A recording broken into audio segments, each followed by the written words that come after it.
കേരള സർക്കാർ വിനോദസഞ്ചാര മേഖലയുടെ വികസനത്തിനും സഞ്ചാരികളെ ആകർഷിക്കുന്നതിനുമായി വിവിധ പരിപാടികളാണ് ആസൂത്രണം ചെയ്തിരിക്കുന്നത്.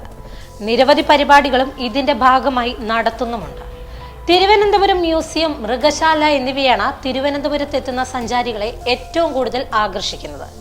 കാലങ്ങളായി അത് മാറ്റമില്ലാതെ തുടരുകയും ചെയ്യുന്നുണ്ട്. നഗരം വികസിക്കുന്നതിന്റെ ഭാഗമായി തിരുവനന്തപുരത്തെത്തുന്ന സഞ്ചാരികൾ ഏറ്റവും അധികം ബുദ്ധിമുട്ട് അനുഭവിക്കുന്നത് അവരുടെ വാഹനങ്ങൾ പാർക്ക് ചെയ്യുന്നതിന് വേണ്ടിയിട്ടുള്ളതാണ്. മ്യൂസിയത്തിലേക്ക് എത്തുന്നവർ അവരുടെ വാഹനങ്ങൾ സാധാരണയായി പാർക്ക് ചെയ്യുന്നത് കനകനഗർ റോഡിലും നന്ദൻകോട് റോഡിലും കനകക്കുന്ന് ഭാഗത്തുമൊക്കെ ആയിട്ടാണ്. പലപ്പോഴും അവർക്കൊക്കെ ട്രാഫിക് പോലീസ് നിയമവിരുദ്ധ പാർക്കിങ്ങിന് പിഴ ഈടാക്കുന്നതും പതിവാണ്. അതേസമയം ഇവിടെ എത്തുന്ന സഞ്ചാരികൾക്ക് കനകനഗർ റോഡിൽ നിലവിൽ 20 രൂപ പാർക്കിംഗ് ഫീസ് കൊടുക്കേണ്ടി വരും.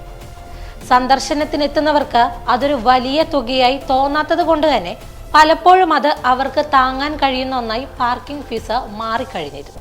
അതേസമയം ഇത് പ്രായമായവർക്കും കുട്ടികൾക്കും ഇത്ര ദൂരം നടന്നെത്തുന്നത് പലപ്പോഴും ബുദ്ധിമുട്ട് സൃഷ്ടിക്കാറുണ്ട്. അതുകൊണ്ട് തന്നെ മ്യൂസിയം വളപ്പിൽ പാർക്കിംഗ് അനുവദിച്ചിട്ടുമുണ്ട്. മ്യൂസിയത്തെ ചുറ്റിപ്പറ്റിയുള്ള റോഡിന്റെ വശത്താണ് ഇതിനുള്ള സ്ഥലം അനുവദിച്ചിട്ടുള്ളത്. പരമാവധി 30 ചെറിയ വാഹനങ്ങൾ വരെ ഇതിനുള്ളിൽ ഒരേ സമയം പാർക്ക് ചെയ്യാനുള്ള സൗകര്യം ഈ റോഡിലുണ്ട്. ഇവിടെ വേഗ നിയന്ത്രണവും ഏർപ്പെടുത്തിയിട്ടുണ്ട്. കുട്ടികൾക്കും പ്രായമായവർക്കും ഈ സൗകര്യം ഏറെ ഗുണകരവുമാണ്.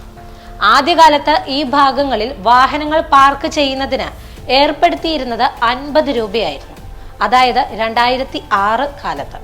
അതേസമയം പാർക്കിങ്ങിൽ നിന്നുള്ള വരുമാനത്തിൽ നിന്നും മ്യൂസിയത്തിനുള്ള വരുമാനം വർദ്ധിച്ചപ്പോൾ അത് 50-ൽ നിന്ന് 100-ലേക്ക് എത്തിച്ചു. അന്നത്തെ മ്യൂസിയം ഡയറക്ടറായിരുന്ന കെ ഉദയവർമ്മനാണ് പാർക്കിംഗ് ഫീസ് ഉയർത്തിക്കൊണ്ടുള്ള തീരുമാനം എടുത്തത്. ആദ്യകാലത്ത് പാർക്കിങ്ങിന് നിയന്ത്രണം ഏർപ്പെടുത്തുന്നതിന് വേണ്ടിയാണ് എന്നാണ് പറഞ്ഞിരുന്നതെങ്കിലും പക്ഷെ പ്രതിദിനം 20,000-ഓളം രൂപയാണ് പാർക്കിങ്ങിന്റെ പേരിൽ ഉദയവർമ്മന്റെ കാലത്ത് മ്യൂസിയത്തിന് ലഭിച്ചിരുന്നത്. എന്നാൽ ഇതിപ്പോൾ 100-ൽ നിന്ന് 150-ലേക്കാണ് ഉയർത്തിയിരിക്കുന്നത്. അതായത് 2006-ൽ പിരിച്ചിരുന്നതിന്റെ 3 ഇരട്ടിയായിട്ടാണ് പാർക്കിംഗ് ഫീസിൽ വർധനവ് ഇപ്പോൾ വരുത്തിയിരിക്കുന്നത്. ഇക്കാര്യത്തിൽ ഒരു ഇളവ് പോലും വരുത്താൻ നിലവിലെ ഡയറക്ടർ എസ് അബു തയ്യാറായിട്ടുമില്ല. ഇത്തരത്തിൽ ഏർപ്പെടുത്തിയിരിക്കുന്ന പാർക്കിംഗ് ഫീസ് യാത്രക്കാരെ വലിയ തോതിലാണ് ബാധിച്ചിരിക്കുന്നത്. ചോദ്യം ചെയ്യാൻ പോലും കഴിയാത്ത അവസ്ഥയിലാണ് മ്യൂസിയത്തിലെ സെക്യൂരിറ്റിക്കാർ ഇത് യാത്രക്കാരിൽ നിന്ന് പിഴിഞ്ഞെടുത്തുകൊണ്ടിരിക്കുന്നത്. അക്ഷരാർത്ഥത്തിൽ പകൽ കൊള്ളയാണ് മ്യൂസിയത്തിൽ പാർക്കിങ്ങിന്റെ പേരിൽ നടക്കുന്നതെന്ന് നമുക്ക് കാണാൻ സാധിക്കും. ഇതിനേക്കാൾ വെറും 100 രൂപ അധികം നൽകാൻ തയ്യാറായാൽ നടു റോഡിൽ പാർക്ക് ചെയ്യുന്നതാണ് ഇതിനേക്കാൾ ഭേദമെന്ന നിലയിലാണ് വിനോദസഞ്ചാരികൾ ഇപ്പോൾ ഉള്ളത്.